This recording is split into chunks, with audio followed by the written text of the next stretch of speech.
Casal, ex decano de la Facultad de Derecho de la Universidad Católica. Jesús María, te hicieron unas preguntas de la calle. Bueno, en cuanto a la primera pregunta, yo insistiría sobre todo en un problema muy serio que se ha presentado con los diputados de Amazonas, y es que se dejó al Estado Amazonas, a todos sus electores y a los electores de la región surindígena, que es una región que abarca también a electores del Estado Apure, sin representación ante la Asamblea Nacional por un periodo de 6 meses, sin que se resolviera la oposición que esos diputados habían ejercido contra la medida cautelar. La ejercieron dentro del plazo que establece la ley y la sala electoral tenía 5 días para pronunciarse. Sin embargo, demoró 6 meses para tomar su sentencia y hasta el día de hoy la sala mantiene esa medida cautelar, con lo cual... O sea, no hay decisión aún. En el fondo no, pero se mantiene vigente la cautelar, con lo cual ese Estado estaría sin representación hubiera estado sin representación durante un periodo de 10 meses.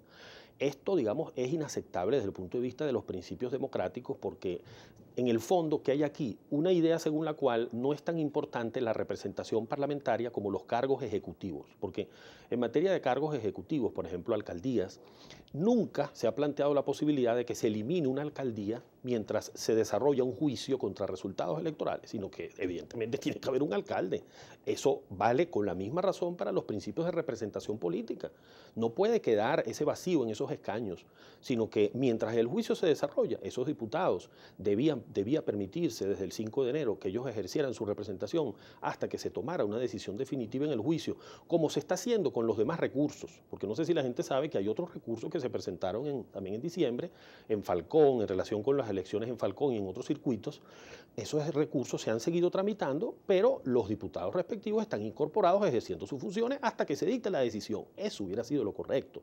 Por razones políticas no se hizo así para que la oposición no pudiera llegar a los 2/3, y lo cierto es que se tomó una decisión que incluso ha suscitado preocupación internacional, porque la Comisión Interamericana de Derechos Humanos, respondiendo a una solicitud de los propios diputados, manifestó su seria preocupación ante la ausencia de representación de estos estados ante la Asamblea. Esto, digamos, antes de que se reincorporaran.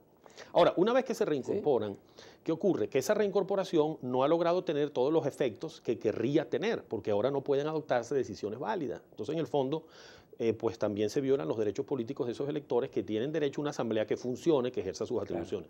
Bueno, y el otro tema de la inmunidad, pues... Lo que plantea Descarrá, que sí, solamente bueno, hay inmunidad en la digamos, si analizamos lo que dice la Constitución, lo que ha dicho hasta ahora la jurisprudencia, lo que es en general la doctrina constitucional, la inmunidad no debe confundirse con la inviolabilidad. Inviolabilidad significa que los diputados no pueden ser responsables, no se puede considerar que han cometido delito por votos u opiniones emitidas en ejercicio de sus funciones. O sea, entonces, aún estando fuera del hemiciclo. Aún estando fuera del hemiciclo, esa es la inviolabilidad. Quiere decir que no puede ser perseguido penalmente nunca, ni siquiera cuando deja de ser diputado, porque lo que haya dicho o el voto que haya emitido ha sido en ejercicio de sus funciones. En cambio, la inmunidad es distinto. La inmunidad solamente es una protección temporal del diputado mientras está ejerciendo la función de diputado, pero se refiere a cualquier delito.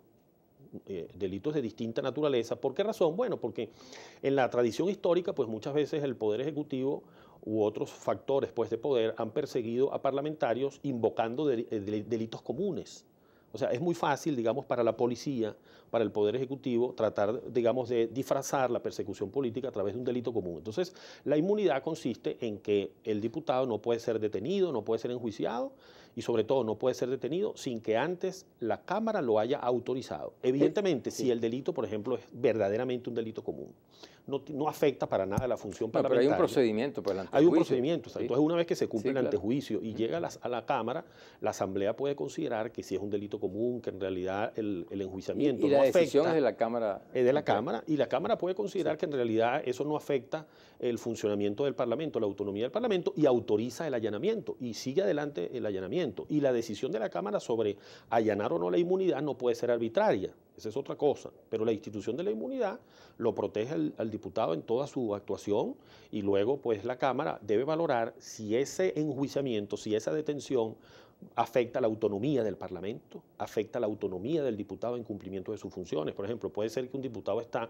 presidiendo una comisión parlamentaria que va a presentar un informe muy importante en un tema de trascendencia nacional y en ese momento se le pretende encarcelar. Bueno, la Cámara puede decir, mire, no, vamos a esperar que esta persona termine de cumplir esa misión, para evitar pues, que se utilice el enjuiciamiento penal como una forma de torpedear la actuación del Parlamento. Volviendo al revocatorio, Jesús María, ¿es legal la propuesta que ha hecho el CNE con relación a que este año no hay revocatorio?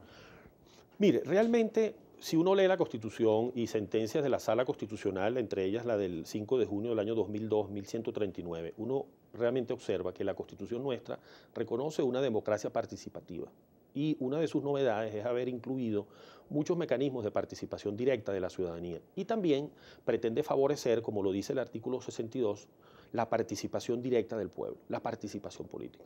Con esta Constitución es evidente que en un periodo de 9, 8 meses era un tiempo más que suficiente para que se hubiese celebrado el revocatorio.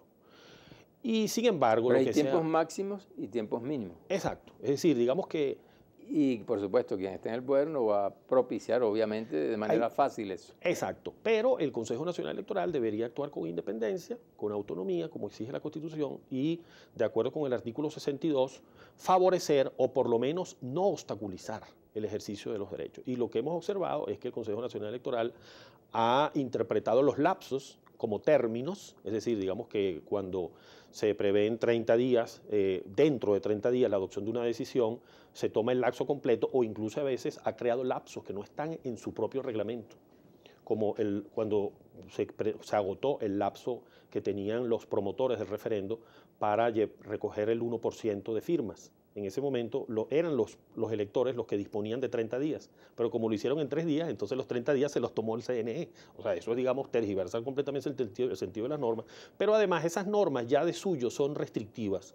Y en mi opinión, incluso hay un problema de constitucionalidad con esas normas porque las dictó el propio CNE y esas normas deberían ser leyes. Los derechos se desarrollan a través de leyes. Pero ¿no es inconstitucional también mantener un órgano o una institución del Estado sin acción prácticamente, pues nula, como es la Asamblea Nacional, con relación a las funciones que tiene que ejercer? Claro, porque puede haber una controversia donde podemos tener distintas opiniones, pero lo que es inaceptable es que la forma de resolverla sea negar a la Asamblea Nacional como poder de la democracia esencial. No puede haber democracia sin parlamento, es de la esencia de la democracia un parlamento que pueda cumplir sus funciones. Otra cosa es la discusión que se puede tener sobre la validez de unos actos y el parlamento tiene que aceptar controles de constitucionalidad, por supuesto, pero esos controles tienen que ser controles en manos de jueces. Y el juez no es un nombre simplemente, es un oficio. El oficio del juez implica virtudes como escuchar a las partes, buscar decisiones equilibradas. Nosotros en la Asamblea Nacional tenemos ahora una situación dramática. Nos han desconocido el derecho a tener nuestra representación judicial propia porque estableció la Sala Constitucional que nuestros apoderados tienen que ser autorizados por la Procuraduría General de la República. Y ya en oficio que nos envió la Procuraduría en el mes de marzo, indicó que de momento no se otorgaría ninguna autorización. Entonces nos han dejado desnudos desde el punto de vista de la representación jurídica, contrariando 15 años de práctica parlamentaria donde todos los presidentes de la Asamblea Nacional han podido designar sus apoderados y han podido comparecer en juicio. Sin embargo, una sentencia de la Sala Electoral le negó al presidente de la Asamblea la posibilidad de representar al cuerpo ante un tribunal. Y una de la Sala Constitucional le negó la posibilidad de otorgar poderes judiciales. Entonces, ¿cómo se puede hablar incluso, diría yo, de desacato cuando hay indefensión? No puede haber desacato sin posibilidad de defensa.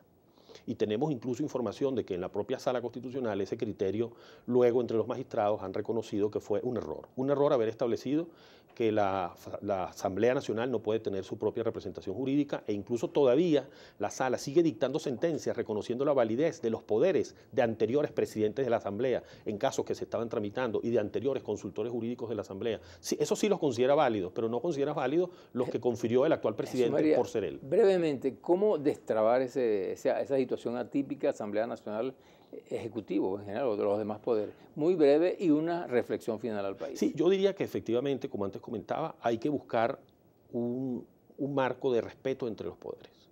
Ese es un objetivo deseable, pero desde, digamos, ¿Está en disposición desde la consideración, a desde la consideración de la dignidad, aplicando aquí, digamos, analógicamente este concepto de cada uno de los actores. Y observo en la Asamblea Nacional voluntad de que en el marco del respeto a las atribuciones de la Asamblea se pueda llegar a, digamos, a ese ejercicio efectivo de las atribuciones por cada órgano del Estado. Muy breve, una reflexión final al país. Bueno, yo diría que tenemos que evitar que situaciones de conflictividad política conduzcan a establecer graves precedentes desde el punto de vista de la Constitución y de la democracia, como lo que estamos viendo ahora con esta sentencia sobre el 20% y también la sentencia sobre el presupuesto, porque es una norma clarísima de la Constitución de que el presidente presenta su proyecto de ley de presupuesto ante la Asamblea Nacional y si este no es aprobado, se procede a la reconducción presupuestaria. Muchísimas gracias. De nada, a orden. Ya regresamos.